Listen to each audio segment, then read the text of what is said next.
हजरत अली ने, हजरत फातिमा ने बच्चों की तरफ देखा तो इमाम हुसैन छोटे थे सबसे, उन्होंने सबसे पहले बर्तन उठाए खाने वाले और कहने लगे अम्मा मैं ना देखे आऊं। हजरत फातिमा रश्क करने लगी।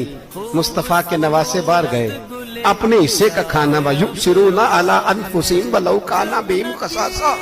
अल्लाह फरमाते उन्हें बड़ी अशद जरूरत भी हो फिर भी वो दूसरों पे इशार कर देते। वो खाना बाहर इमाम हुसैन दे आए, पानी से रोजा खोला, खजूरे खाई, लेट गए, सवेरे खजूरे खाई, रोजा रख लिया।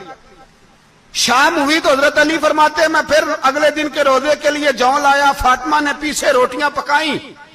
2 दिनों की भूख थी पर मालिक तू बड़ा बेनियाज है।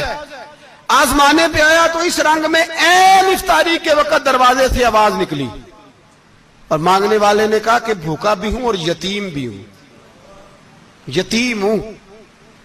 हजरत फातिमा कहने लगी बेटा देर ना करना,